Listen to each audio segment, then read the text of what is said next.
بسم اللہ الرحمن الرحیم. ناظرین کرام السلام علیکم. البلاغ اسٹوڈیو سے پروگرام ہماری نگاہ میں آپ کو خوش آمدید عرض کرتے ہیں.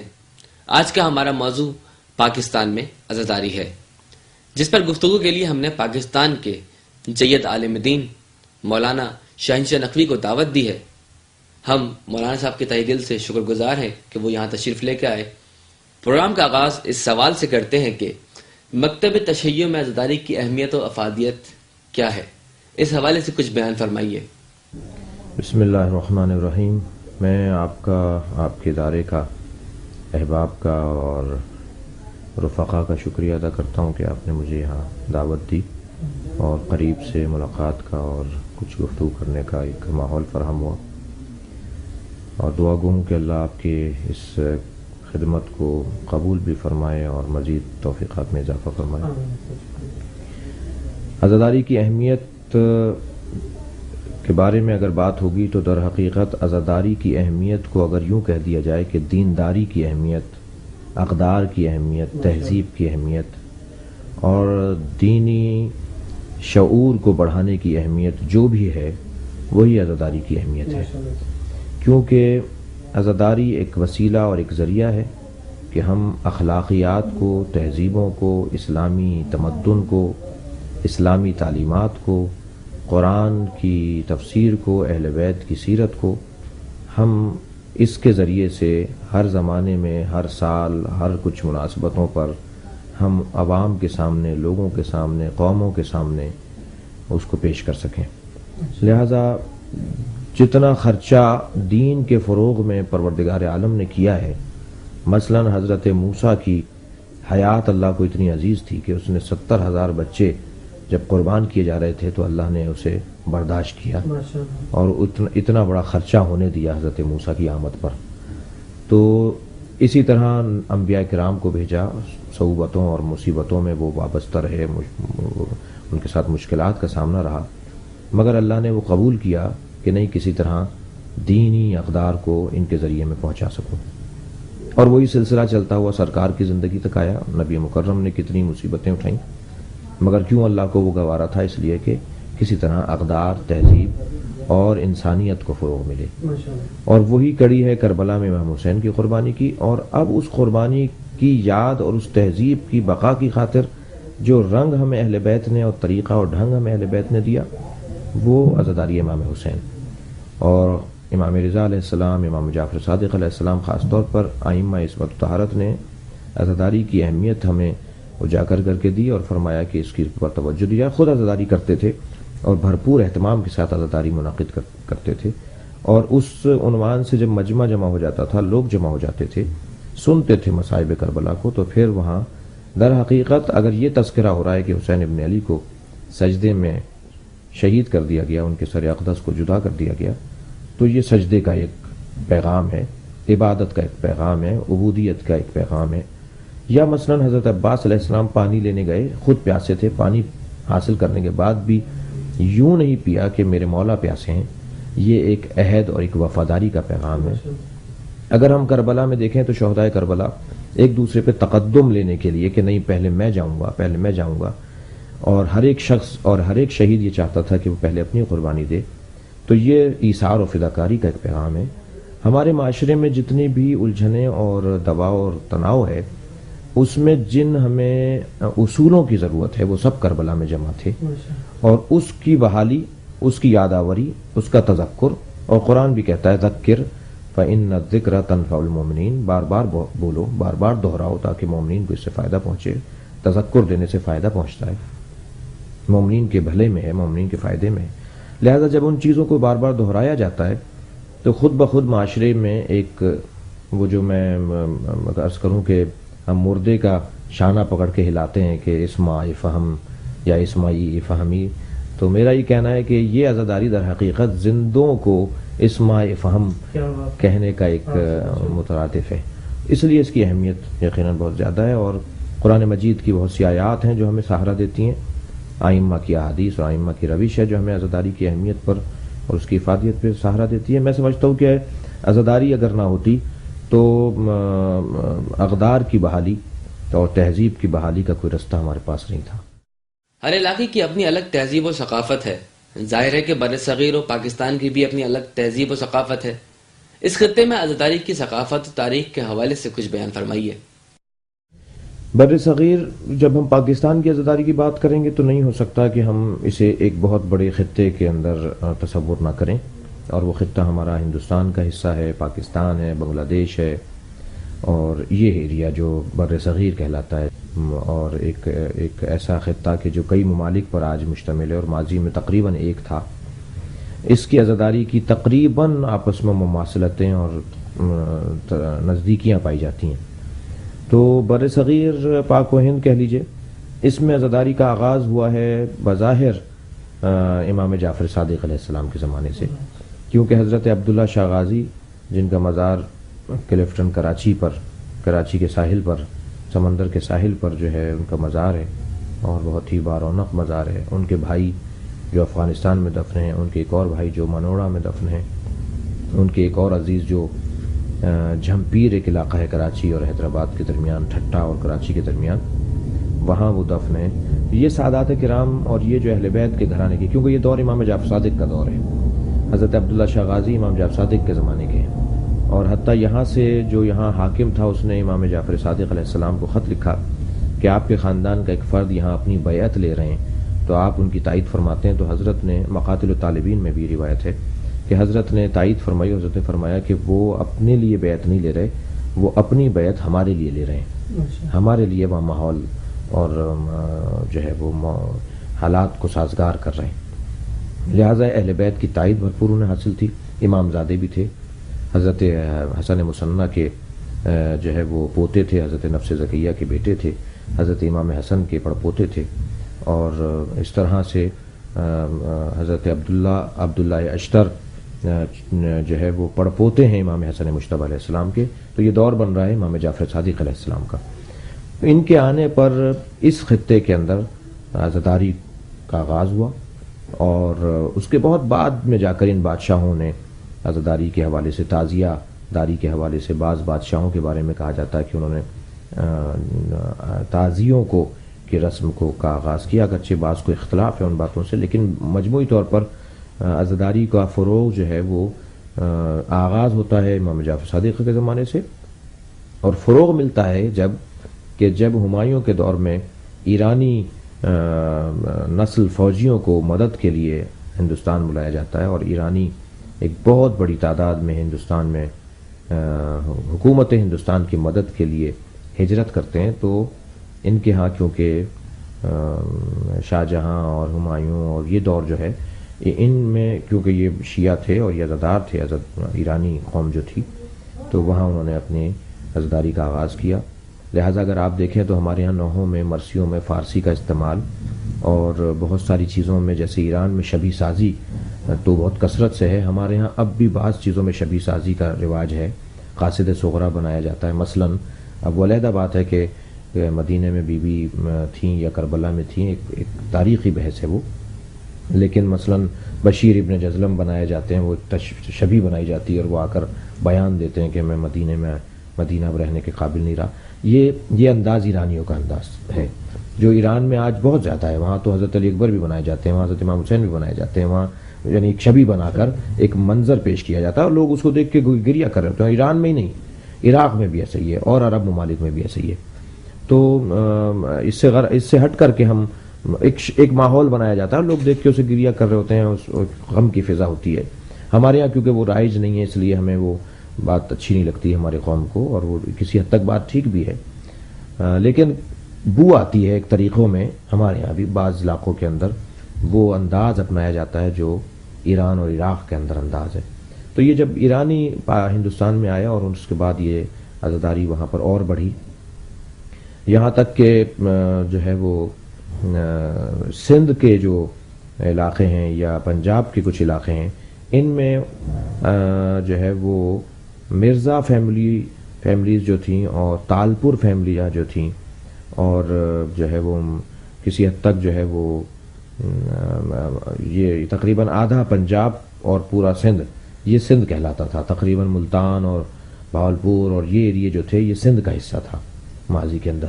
تو یہاں کیونکہ تالپوروں کا اثر رسوخ زیادہ تھا، اور تالپور نوابین جو تھے وہ شیعہ تھے، حکمران حاکمان سندھ جو تھے وہ شیعہ تھے، تو انہوں نے عزاداری کو بہت فروغ دیا۔ تالپوروں کا انداز یہ تھا کہ وہ کہتے تھے کہ یہ 200 سال پہلے کی بات میں عرض کر رہا ہوں، اور مثلا 250 سال پرانی باتیں اور صدیوں پرانی جو تاریخ ہے۔ تالپوروں کا انداز یہ تھا، وہ کہتے تھے کہ جو بھی اپنے گھر پہ علم لگائے گا اس وقت میں اب سے 100 سال پہلے اور مثلا ایک مدت پہلے 50 روپے اسے معاوضہ دیا جائے گا اور ہدیہ دیا جائے گا۔ 50 روپے کا مطلب شاید آج کے زمانے میں ہزاروں روپے بنے گا۔ تو حتیٰ اگر آپ جا کے دیکھیں، میں ایک جگہ سے گزر رہا تھا تو مجھے کسی نے کہا یہ علم دیکھ رہے ہیں، گھر پہ علم لگا ہوا تھا، کہنے لگے یہ ایک ہندو کا گھر ہے۔ اور سندھ کا تو شاید ہی کوئی گھر ہو، ہمارے جو سیاسی شخصیات ہیں سندھ کی ان کے گھروں میں بھی علم لگے ہوئے ہیں، اور اس پہ کوئی تفریق نہیں ہے کہ یہ سنی ہے یا شیعہ ہے۔ علم کا رواج سندھ کے اندر اور اس خطے کے اندر اگر آپ زیادہ جائیں گے، کبھی سفر کریں گے تو آپ دیکھیں گے کہ علموں کی ایک مرتبہ ایک ستارے سے چمک رہے ہوتے ہیں رات کے وقت میں، خاص طور پہ چھتوں پر۔ وہ رواج تالپوروں نے ڈالا علم لگانے کا۔ اچھا، اب جب اس وقت میں تو کوئی بھی غرض رہی تھی، میں نہیں کہہ رہا خدا نخواستہ کہ وہ پیسے کی خاطر لگاتے تھے، لیکن بہرحال ایک مدد ہوتی تھی انہیں۔ لیکن بعد میں پھر وہ خاندانی ایک رسم و رواج بن گئی، اور پھر یہ کہ بھائی ہمارے پردادا نے لگایا تھا اس لیے ہم بھی لگائیں گے۔ اب چاہے وہ سنی ہو، چاہے وہ کسی بھی مسلک سے تعلق رکھتا ہو، وہ شیعہ ہو، کوئی بھی ہو، عزاداری سے وہ وابستہ ہو گیا۔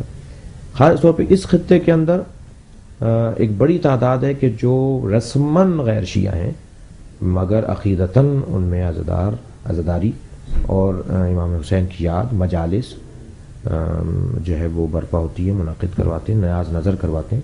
تو عزاداری کی تاریخ میں کچھ حاکموں کا اس خطے کے اندر دخل ہے، اور یہ ایک آغاز ان کی طرف سے ہوا، انہیں حوصلہ انہوں نے دیا۔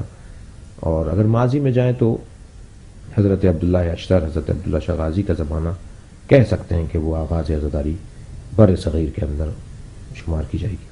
بر صغیر میں عزاداری کی ترویج کے سلسلے میں کہا جاتا ہے کہ اولیاء کرام کا اہم کردار ہے، کیا یہ بات حقیقت پر مبنی ہے؟ جی بالکل، بہت اچھا پہلو ہے یہ۔ جو اولیاء کرام، صوفیاء عظام اور صاحبان معرفت لوگ گزرے ہیں، جیسے سندھ کے حصے میں حضرت شہباز قلندر ہیں، حضرت شاہ عبداللطیف بھٹائی ہیں، سچل سرمست ہیں، اور ادھر ملتان مدینۃ الاولیاء کہلاتا ہے، یہاں بہت سارے اولیاء کرام کے مزارات ہیں۔ اور ادھر آ جائیے آپ لاہور کے حصے میں آ جائیے، یہاں امام بری کا مزار ہے۔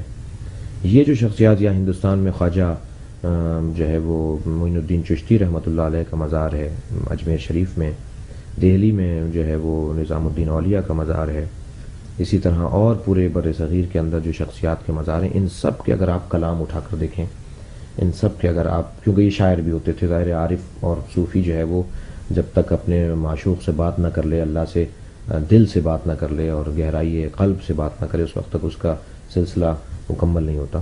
تو یہ اکثر شاعر بھی تھے سب، اور بڑے پائے کے شاعر تھے، اور بہت ہی مشہور رباعیات ان کی ہیں، بہت مشہور ان کے کلام ہیں۔ حیدریم قلندرم مستم بندہ مرتضی علی ہستم، شہباز قلندر کا پورا قصیدہ ہے۔ اور ادھر معین الدین چشتی رحمۃ اللہ علیہ کا کی رباعی بہت مشہور ہے، جو ان کے مزار پر بھی لکھی ہوئی ہے۔ شاہ است حسین، بادشاہ است حسین، دی است حسین، دی بنا است حسین، سرداد نداد دست یزید، حقا کے بنا الہ الہ است حسین، بہت معروف ان کی رباعی ہے۔ تو ان خاص طور پہ شہباز قلندر کا تو معاملہ کچھ عزاداری کے حوالے سے ایک انفرادیت کا حامل ہے۔ ان کے ایک مشہور ہے دھمال، وہ کہتے ہیں کہ وہ دھمال کا مطلب ہے 10 میل، وہ 10 میل کو تصور میں کر کے پیدل چلتے تھے امام سجاد کی یاد میں۔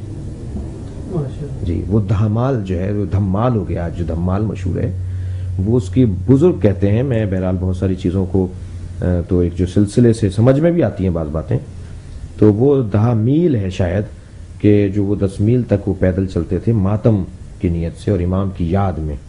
اور وہ آج بہرحال وہ 10 میل تو نہیں، لیکن وہیں کھڑے کھڑے پھر وہ پیر اتنے مارتے ہیں زمین پر کہ وہ گویا 10 میل کا سفر وہ طے کر رہے ہوں، اور وہ پھر بدلتے بدلتے ایک رنگ یہ دوسرا ہو گیا، جو بہرحال شاید بہت ساری اعتبار سے قابل سوال ہو اور سوچنے کے قابل ہو، لیکن ایک تاریخ ہے اس کی۔ شہباز قلندر کے جو فقیر ہیں ان کا لباس جو ہے وہ کالا ہوتا ہے، وہ ماتمی ہوتے ہیں، وہ عزادار ہوتے ہیں، اور اسی طرح اور مزارات اور اولیاء کرام سے وابستہ افراد بھی عزاداری امام شاہ عبد اللطیف بھٹائی کا جو سر کیڈارو کے نام سے ایک ان کے سر ہیں، ان کی زمینیں ہیں جس میں انہوں نے کلام کہے ہیں، اور مختلف زمینوں میں انہوں نے کلام کہے ہیں۔ تو ایک جو زمین ہے ان کی وہ کہلاتی ہے سر کیڈارو۔ سر کیڈارو ہے ہی مرثیہ ہے، اہل بیت کا تذکرہ امام حسین کے مرثیے ہے، اگرچہ کچھ تعصب کا شکار لوگوں نے ان کے دیوان سے اس کو نکال دیا ہے اور اس کو اختلافی بنانے کی کوشش کر رہے ہیں، لیکن اسلوب بتاتا ہے کہ کس کا کلام ہے۔ اگر اسے وہاں سے نکال بھی دے گا تو دونوں کلاموں کو رکھ کے دیکھیں گے تو اسلوب بتائے گا کہ یہ کلام کس کا ہے۔ تو وہ شاہ عبد اللطیف بھٹائی کا کلام ہے جو مرثیے ہیں اس کے اندر، اور اسی طرح معین الدین چشتی کے مرثیے ہیں، ان کے کلام ہیں۔ تو اولیاء کرام نے اس خطے کے اندر واقعاً عزاداری میں خدمت انجام دی۔ بر صغیر میں اہل بیت سے محبت اور عزاداری کی اس قدر غنی تاریخ کو دیکھنے کے باوجود گزشتہ دہائیوں سے ہم دیکھ رہے ہیں کہ پاکستان میں خاص کر عزاداری کافی مشکلات کا شکار ہے، اور اب تک عزاداری کی بقا کے لیے انتہا سے زیادہ قربانیاں دی جا چکی ہیں۔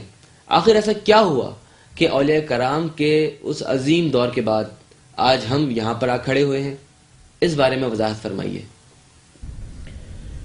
دیکھیں، جب حق اور باطل کی تاریخ آپ پڑھیں گے تو حق اور باطل میں ایک ہمیشہ سے ایک معرکہ رہا ہے،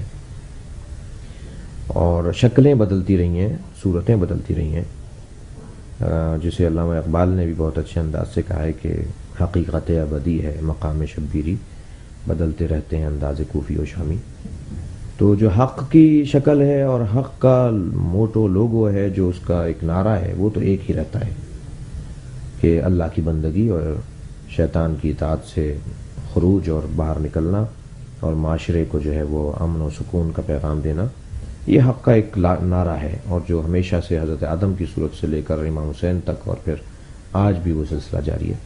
اور باطل اپنی شکلیں بدلتا ہے، رنگ بدلتا ہے، طریقے بدلتا ہے اپنے، بقول علامہ اقبال کے بدلتے رہتے ہیں انداز کوفی و شامی، وہ بدلتے رہتے ہیں، وہ کبھی کوئی اور رنگ اختیار کرتے ہیں، کبھی اور کوئی رنگ اختیار کرتے ہیں۔ تاریخ عزاداری کو بھی اگر اسے پس منظر میں رکھ کے تاریخ عزاداری کو دیکھا جائے تو عزاداری کی راہ میں رکاوٹیں ہمیشہ رہیں۔ اگر آغاز لیں تو جناب زینب کو رونے نہیں دیا جا رہا تھا، حضرت امام سجاد کو گریہ نہیں کرنے دیا جا رہا تھا، جناب سکینہ جب روتی تھی تو انہیں تعزیہ نہ مارا جاتا تھا، اور اس کے بعد جب مصائب اور اس کا بیان ہوتا تھا تو اس کے اوپر پابندیاں لگائی جاتی تھیں۔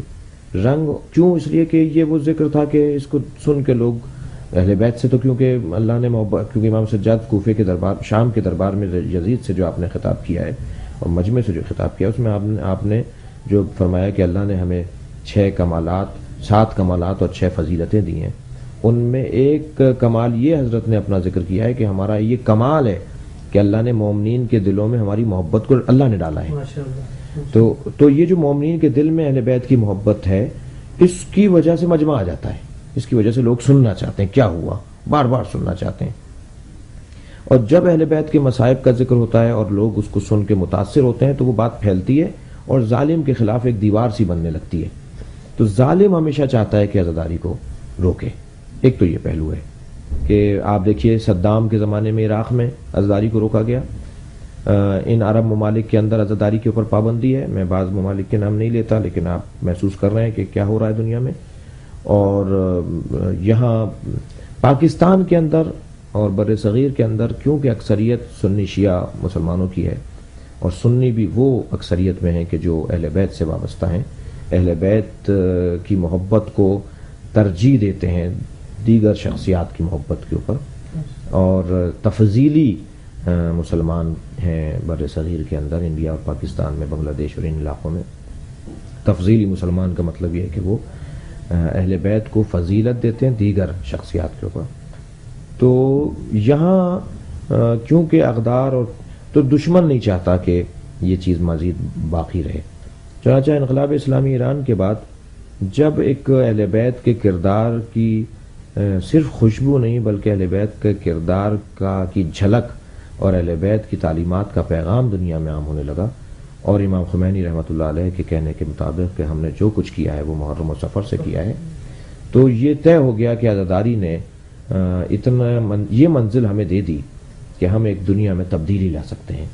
ایک ہم پوری خطے کے اندر ایک پورے عالم کی سطح پر ایک نور ہم پھیلا سکتے ہیں، اقدار کا اور تہذیب کا اور خودداری کا اور استقلال کا اور آزادی کا اور استقامت کا. ہم ایک نور پھیلا سکتے ہیں، اور امام خمینی کی برکت سے پوری دنیا میں ایک نور پھیلا. اور امام خمینی نے ایک جملے میں کہہ دیا کہ یہ جو کچھ ہم نے کیا ہے وہ محرم و صفر سے کیا ہے، یعنی امام حسین کی وجہ سے کیا ہے، امام حسین کی یاد کی وجہ سے کیا ہے. تو اب سب سے قریب کیونکہ پاکستان تھا اور بالکل پڑوس میں ہم ہیں ایران کے، اور تو یہاں اس نور کا جو جلوہ تھا وہ سب سے زیادہ ہونا چاہیے تھا. اور اسے روکنے کے لیے پھر عالمی سطح کے سازشکاروں نے پاکستان میں ایسی سوچ رکھنے والوں کو فرمان چڑھایا کہ جو اس کی راہ میں رکاوٹ بنے، اور انہیں نتیجہ چاہیے تھا، اور نتیجہ یہی کہ اس کام کو بند کرواؤ، کوئی بل پاس کرواؤ، کوئی قانون پاس کرواؤ اسمبلیوں سے کہ یہ بند ہونا چاہیے. لہذا آپ نے دیکھا کہ ماضی میں مختلف ادوار کے اندر اسمبلیوں میں یہ مسئلہ اٹھایا گیا. عنوان تو کچھ اور تھا کہ مثلا توہین کا مسئلہ، اور یہ وہ در حقیقت اس کے در پردہ جو ہے عزاداری کا پہلو تھا. آپ دیکھیے یہ جو ایک جماعت ہے، دہشت گرد جماعت ہے اور لا اینڈ فورسز کے اداروں کو تنگ کرنے والی جماعت ہے، اور جس نے ملک کو تباہ کر کے رکھ دیا ایک مخصوص ٹولے نے. ان لوگوں نے اسمبلی میں اور اپنی تقریروں میں اور اپنے جلسوں میں یہی تو بات اٹھائی بھی ہے کہ روڈوں پر اور شاہراہوں پر اور عمومی جگہوں سے ماتم بند کیا جائے اور محدود کر دیا جائے امام بارگاہوں کے اندر. کیوں؟ اس وجہ سے کہ وہ یہ سمجھتے ہیں کہ یہ جو روڈ پر آ کے ماتم کرتے ہیں تو یہ ایک تبلیغ ہو رہی ہوتی ہے، لوگ توجہ کر رہے ہوتے ہیں. آپ نے دیکھا کہ عاشورہ کے بم دھماکے میں کراچی میں جو 50 سے زیادہ مومنین شہید ہوئے، اس میں 23 یا 24 اہل سنت سے تھے. اور چونکہ عزاداری کوئی ہم اس کے ٹھیکیدار نہیں ہیں، ہم تو میزبان ہیں، یہ ہمارے لیے اللہ کی ایک ہم پر کرم ہے. ہاں، تو ہم تو سب کو دعوت دیتے ہیں کہ وہ آئیں، اور ہمیں دعوت دینے کی ضرورت نہیں ہے. امام حسین کا نام انہیں اپنی طرف کھینچتا ہے، اور ہمیں کوئی حق نہیں ہے کہ ہم پابندی لگائیں، رکاوٹ ڈالیں کہ کون آئے گا کون نہیں آئے گا. عزاداری ہے. آپ کے اس پنجاب کے اندر، لاہور کے اندر، میں نے اپنی آنکھوں سے دیکھا کہ مسیحی برادران ماتم کرتے ہیں. ماڈل ٹاؤن لاہور کے اندر ایک بہت بڑا دستہ ہوتا ہے مسیحی برادران کا. اس کے علاوہ اور شہروں کے اندر ہندو برادران جو ہے وہ برادری جو ہے وہ ماتم کرتی ہے، عزاداری کرتی ہے.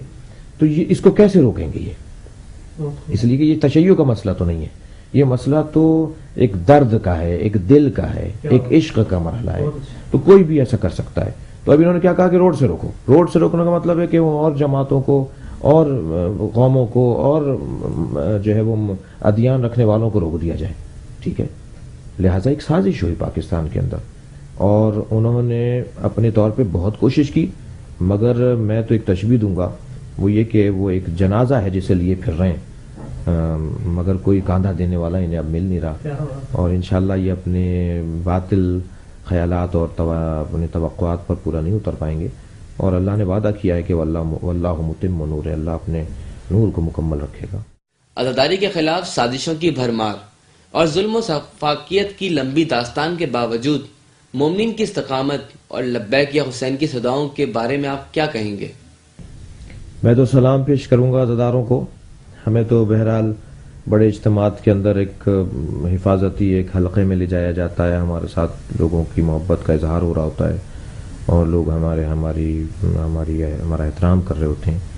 لیکن میری آنکھوں میں آنسو اتر آتے ہیں کہ جب ساری رات مائیں اپنی چھوٹے چھوٹے بچوں کو گودوں میں لیے ہوئے، موسم بھی ٹھنڈا ہے، اور اس کی پرواہ کیے بغیر کہ زکام ہو جائے گا، ٹھنڈ لگ جائے گی، بخار ہو جائے گا، انہیں کوئی غرض نہیں ہے.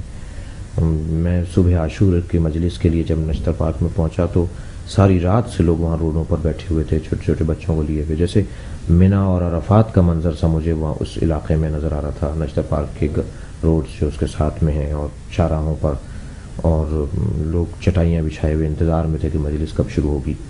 اور پورا نشتر پارک پیک تھا. میرے حساب سے لاکھوں کی تعداد میں لوگ وہاں پر موجود تھے، کیونکہ 6-7 لاکھ کے تو اداروں کی رپورٹ ہے کہ جلوس میں لوگ شریک تھے. تو میں تو سلام پیش کرتا ہوں. اور یہی حال پورے ملک میں ہے، کیونکہ میں جیسا آپ نے بھی فرمایا میں سفر رہتا ہے. پورے ملک میں عزاداری کے حوالے سے ایک جذبہ ہے، ایک دیوانہ وار عاشقانہ انداز سے لوگ جو ہے وہ اپنی پرواہ کیے بغیر اس ذکر کی ترقی اور عظمت چاہتے ہیں.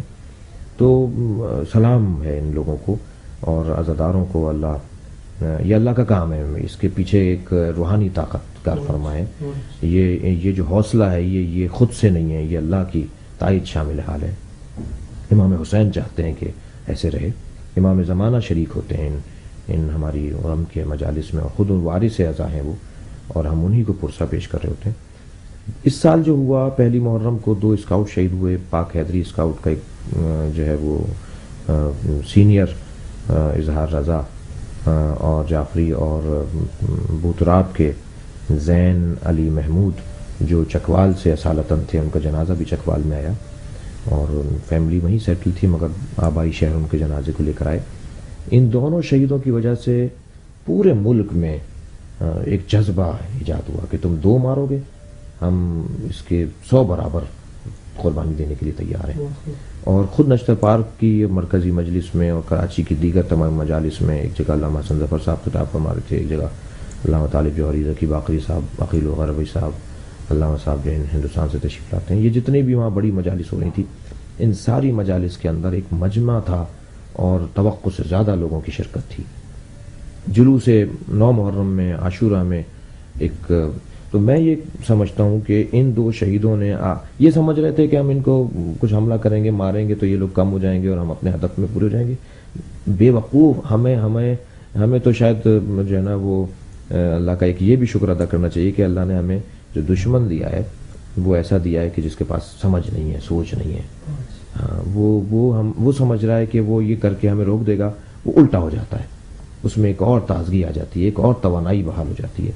تو میرے حساب سے پورے پاکستان میں اس دفعہ عزاداری میں ایک رنگ تھا، ایک طاقت تھی، ایک توانائی اور ایک تعداد میں اضافہ تھا، اور وہ اس قربانی کی وجہ سے تھا.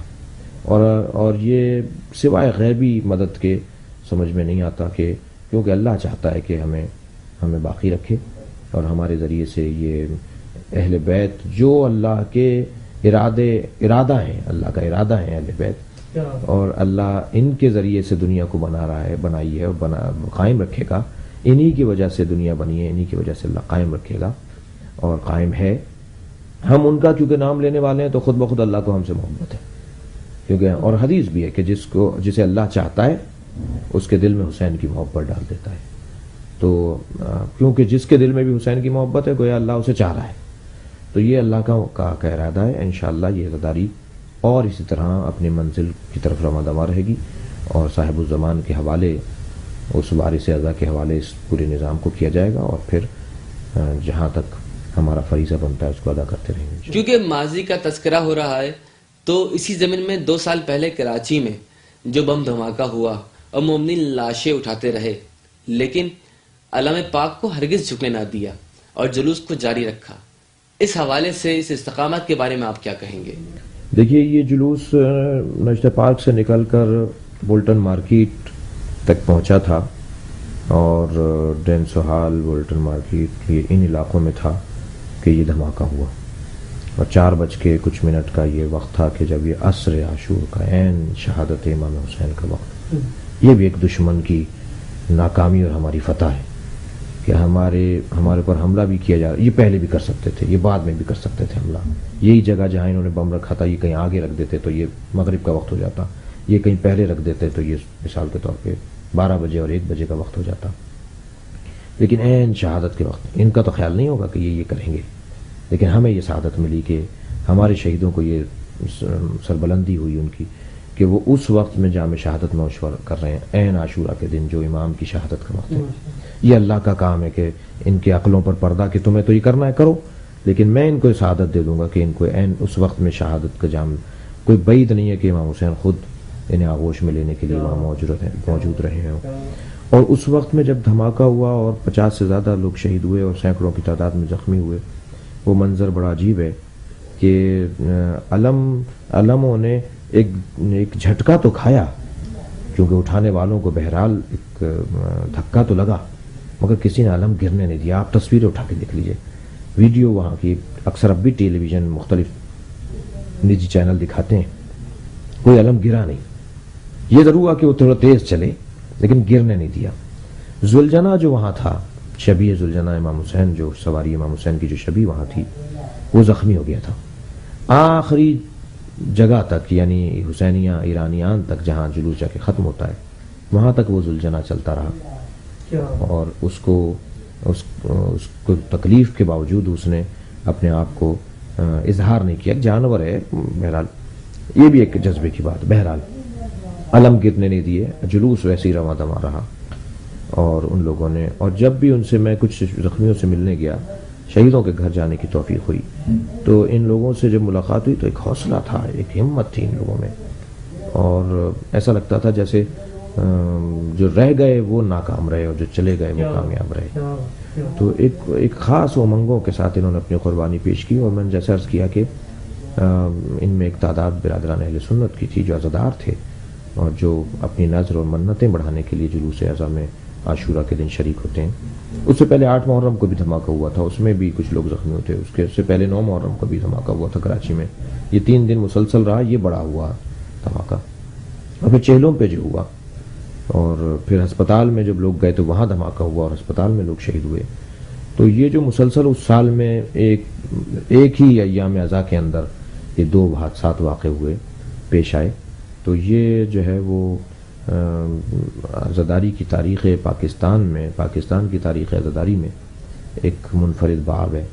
اور عاشورہ کے دن جو دھماکے اور جو حادثات ہوئے ہیں ان میں کوئٹہ میں کا واقعہ ہے. سب سے پہلے تو 1963، آپ نے کہا یاد رفتگان کے حوالے سے، تو تھوڑا سا ایک ہلکا سا ذکر ہو جائے. سب سے پہلے جو عاشورہ کا واقعہ پاکستان میں ہوا ہے وہ 1963 میں عاشورہ کے دن خیرپور ٹھیڑی میں ہوا ہے، جس میں 120 شہید ہوئے تھے. اور وہ زمانہ تو دھماکے کا اور بم کا نہیں تھا، وہ گولیوں سے مارے گئے تھے لوگ. اور پھر ان پہ بھینسیں دوڑا دی گئی تھیں جنازوں پر، ان کو مسخ کرنے کی کوشش کی گئی، انہیں جلا دیا گیا تھا جنازوں کو. اس کے بعد کوئٹہ کا واقعہ ہے، اور اسی طرح ہنگو کا واقعہ ہے، جو ہے وہ پارچنار کے میں کوئی واقعہ ہے عاشورہ کے دن کے حوالے سے، ڈیرہ اسماعیل خان میں عاشورہ کے حوالے سے واقعہ ہے. تو یہ کوئی 8-10 واقعات ہیں جو عاشورہ کے دن پورے ملک میں تاریخی حوالے سے ہوئے ہیں. اور پھر یہ کراچی کا واقعہ ہے جو بڑا واقعہ ہے، اگرچہ ٹھیڑی کا واقعہ 1963 کا واقعہ اپنی نوعیت کا اب بھی سب سے بڑا ہے، کیونکہ 120 آدمی شہید ہوئے ہیں، 120 عزادار شہید ہوئے ہیں. اور ان سارے واقعات میں اگر ہم دیکھیں گے تو تعداد کے حساب سے وہ واقعہ اب بھی بڑا واقعہ ہے. اور وہ اس نے ہمیں یاد، ان رفتگان پر تو ان رفتگان کا، ان شہداء کا تو ہم پر جتنا احسان ہے شاید ہی کسی کا احسان ہو ہم پر، اس لیے کہ وہ واقعہ جو 63 میں ہوا تھا اس کے فوراً بعد ہی پاکستان میں ہمارے ہاں آپس میں ایک بڑی میٹنگ ہوئی، پورے پاکستان کے علماء جمع ہوئے 1964 میں. ہماری جو تنظیموں کی تاریخ ہے وہ شہداء کی وجہ سے ہے، جو ہماری جو اداروں کی تاریخ ہے وہ جو ہے وہ شہداء کی وجہ سے. سن 63 میں یہ واقعہ ہوا ہے. 64 میں کراچی کے اندر پورے پاکستان کے علماء جمع ہوئے ہیں، جس میں سید محمد دہلوی کو قائد بنایا گیا. تو تاریخ تنظیم اور اداروں کی تاریخ بھی شہداء سے جڑی ہوئی ہے. لہٰذا انہیں ایک خصوصی سلام ہے ان شہداء کو، اور ایک خصوصی ہماری طرف سے تہنیت اور جو ہے وہ ان کی قدردانی ہے کہ ان کی وجہ سے ہم باقی ہیں. یہاں پر ایک اور پہلو جس پر بات کرنا ضروری ہوگا وہ یہ کہ اندرونی حوالے سے عزاداری میں تعریفات کا بازار گرم نظر آتا ہے، جس کی وجہ سے مکتب کا چہرہ مسخ ہو رہا ہے، اور عزاداری بھی اپنی اصلی ہدف سے منحرف ہوتی نظر آتی ہے. اس سلسلے میں وضاحت سے بیان فرمائیے. دیکھیے، جو عوام ہوتے ہیں، معاشرے کے طبقات ہیں، معاشرے کے طبقات میں کچھ خواص ہوتے ہیں، کچھ عوام ہوتے ہیں. خواص وہ ہوتے ہیں جو معاشرے میں اداروں کے اور تنظیموں کے اور امام بارگاہوں کے، مساجد کے، مدارس کے ذمہ دار ہوتے ہیں. اور عوام ہوتے ہیں جو ان سے رجوع کر کے اپنے مسئلوں کو حل کرتے ہیں. کیونکہ عزاداری کی جو اکثریت ہے عزاداروں کی، وہ ان لوگوں پر مشتمل ہے کہ جو خواص میں شمار نہیں ہوتے، بلکہ ایک معاشرے کا وہ طبقہ ہے جو عمومی طبقہ ہے. اور وہ کیونکہ علمی حوالے سے اور جو ہے وہ علوم دینی کے حوالے سے اور ذمہ داری کے حوالے سے اتنے ذمہ دار نہیں ہوتے جتنے ذمہ دار دوسرا طبقہ ہوتا ہے. تو وہ تو کیونکہ اس کی مثال یوں لے لیجئے جیسے باپ اور بچہ. ایک باپ ہے، اس کے چھوٹے بچے ہیں. بچہ تو ایک کام کرے گا کہ جو اس کو سمجھ میں آئے گا. یہ باپ کا کام ہے کہ وہ روکے ٹوکے، سمجھائے، تہذیب دے، تربیت دے کہ بیٹا یہ نہیں کرتے، یہ نہیں کرتے، اس کا یہ نقصان ہے، اس کا وہ نقصان ہے. کیونکہ اصول، قوانین، ضوابط، دستور تو باپ کے پاس ہے، تجربات باپ کے پاس ہیں، علم باپ کے پاس ہے. بچے کے پاس وہ چیزیں بھی نہیں ہیں. اسی طرح ضروری نہیں ہے کہ انسان کا بدن اگر 40 سال کا ہو جائے تو اس کی سمجھ بھی 40 سال کی ہو، تو اور یہ بھی ضروری نہیں ہے کہ اگر کسی کا بدن جو ہے وہ 20 سال کا ہو تو اس کی سمجھ بھی جو ہے نا وہ 20 سال کی ہوگی۔ وہ ممکن ہے کہ اپنی تعلیم کے ذریعے، اپنے شعور کے ذریعے وہ اپنے معاملات کو اور اپنی معلومات کو جمع کرے۔ تو جو ہمارے باپ اور بچے والا کردار اگر ہمارے معاشرے میں ہمارے خواص ہماری عوام کے ساتھ کریں گے تب یہ مسئلے حل ہوں گے۔ ایک عام آدمی ہے، اس نے دیکھا کہ میں کیونکہ یہ کام کرتا آ رہا ہوں تو میں اس کو عزاداری میں بھی شامل کر دیتا ہوں۔ مثال کے طور پر اس کے نزدیک کسی مشروب کا پینا، اس کے نزدیک کسی ایسی چیز کا پینا کہ جو شرعی طور پہ قباحت رکھتی ہے، کوئی اس کو پتہ ہی نہیں تھا کہ قباحت ہے، یا اگر پتہ بھی تھا تو اس کی عادت ہو گئی، اس نے کہا بھائی میں اس کو نظر میں بھی تقسیم کروں گا مثلا، تو یہ اسے کون روکے گا؟ یہ اسے روکیں گے علماء، بانیان مجالس، متولیان امام بارگاہ، روٹ پرمٹس کے جو ہولڈر ہیں وہ پرمٹ ہولڈرز، علماء، مجتہدین، یہ روکیں گے انہیں۔ خطباء، ذاکرین، نوحہ خان حضرات، مرثیہ خان حضرات اپنے اشعار کے ذریعے سے، اپنی خطابات کے ذریعے سے یہ توجہ دلائیں گے، اور اگر بڑے پیمانے پر نہیں ہے تو اس سے انفرادی طور پہ جا کے ملیں گے۔ جیسے اس ملک کے اندر ایک جگہ جو ہے وہ مولا کے نام پہ ذبح ہونے والے جانوروں کے خون کی تقسیم کی بات آئی تھی، اور کچھ عرصے تک ایسا ہوا، لیکن علماء نے جب اپنا کردار ادا کیا وہ رک گیا۔ الحمدللہ وہ اب ایسا نہیں ہے۔ جانور ذبح ہونا تو بہت اچھی بات ہے، نظر کرنی چاہیے امام کے لیے، جانور کو ذبح کر کے اس کے گوشت کو تقسیم کرنا چاہیے، پکا کے کھلانا چاہیے، مگر وہ خون تو نجس ہے۔ علماء نے کردار ادا کیا، علماء نے ملاقاتیں کی، وہ بہتر ہو گیا۔ اسی طرح جس کو آپ ایک سوال کے طور پر، ایک المیہ کے طور پر اٹھا سکتے ہیں، وہ یہ ہے کہ خود منبر پر بیٹھنے والا کتنا آگاہ و آشنا ہے ان مسائل سے، اس کو صحیح کرنے کی ضرورت ہے۔ وہ ٹھیک ہو جائے گا خود ہی۔ وہ جو عوامی سطح پر، وہ جو نچلی سطح کے اوپر عزاداری کے اندر ان چیزوں کی دخالت ہے کہ جو اخلاقی اور شرعی طور پر، البتہ یہ 5-10% سے زیادہ نہیں ہے، لیکن ہم بہرحال اس پہ بھی غور کر رہے ہیں کہ اس کو جو کنٹرول کرے گا وہ ذاکر کرے گا، وہ بانی کرے گا، ٹھیک ہے۔ بانی بلاتا ہے ذاکر کو، خطیب کو، مقرر کو، اور خطیب کا کام ہے کہ لوگوں کو وہ تربیت دے، شناسائی دے، آگاہی دے۔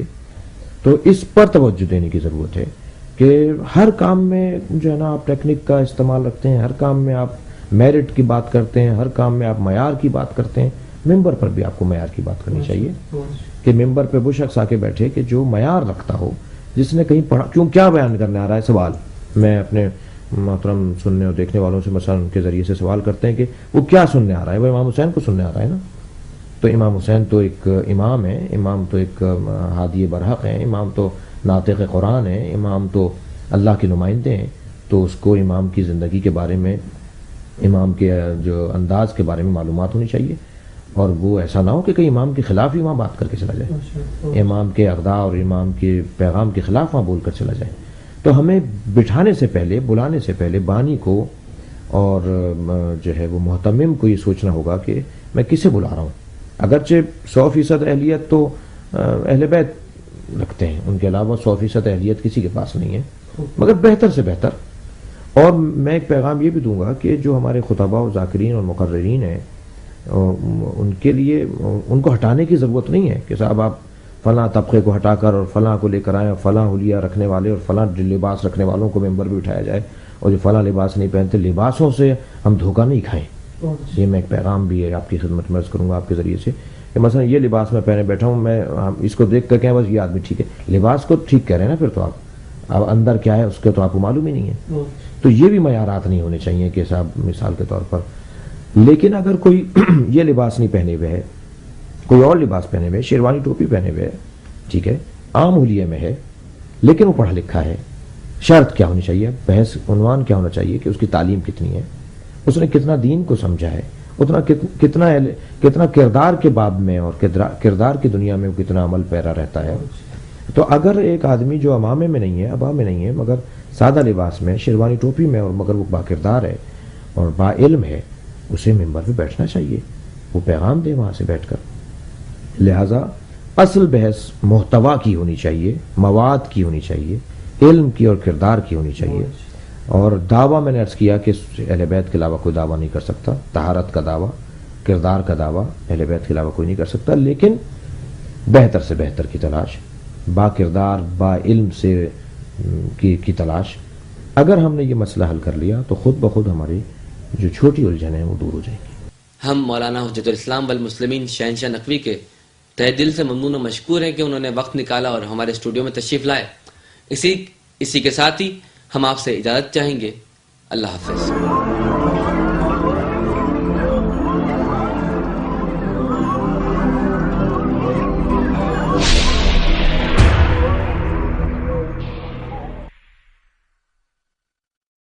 شعور کو بڑھانے کی اہمیت جو بھی ہے وہی عزاداری کی اہمیت ہے، کیونکہ عزاداری ایک وسیلہ اور ایک ذریعہ ہے کہ ہم اخلاقیات کو، تہذیبوں کو، اسلامی تمدن کو، اسلامی تعلیمات کو، قرآن کی تفسیر کو، اہل بیت کی سیرت کو، ہم اس کے ذریعے سے ہر زمانے میں، ہر سال، ہر کچھ مناسبتوں پر ہم عوام کے سامنے، لوگوں کے سامنے، قوموں کے سامنے اس کو پیش کر سکیں۔ لہذا جتنا خرچہ دین کے فروغ میں پروردگار عالم نے کیا ہے، مثلا حضرت موسیٰ کی حیات اللہ کو اتنی عزیز تھی کہ اس نے 70,000 بچے جب قربان کیے جا رہے تھے تو اللہ نے اسے برداشت کیا اور اتنا بڑا خرچہ ہونے دیا حضرت موسیٰ کی آمد پر۔ تو اسی طرح انبیاء کرام کو بھیجا، صعوبتوں اور مصیبتوں میں وہ وابستہ رہے، ان کے ساتھ مشکلات کا سامنا رہا، مگر اللہ نے وہ قبول کیا کہ نہیں، کسی طرح دینی اقدار کو ان کے ذریعے میں پہنچا سکوں، اور وہی سلسلہ چلتا ہوا سرکار کی زندگی تک آیا۔ نبی مکرم نے کتنی مصیبتیں اٹھائیں، مگر کیوں اللہ کو وہ گوارا تھا؟ اس لیے کہ کسی طرح اقدار، تہذیب اور انسانیت کو فروغ ملے، اور وہی کڑی ہے کربلا میں امام حسین کی قربانی کی۔ اور اب اس قربانی کی یاد اور اس تہذیب کی بقا کی خاطر جو رنگ ہمیں اہل بیت نے اور طریقہ اور ڈھنگ ہمیں اہل بیت نے دیا وہ عزاداری امام حسین اور امام رضا علیہ السلام، امام جعفر صادق علیہ السلام خاص طور پر۔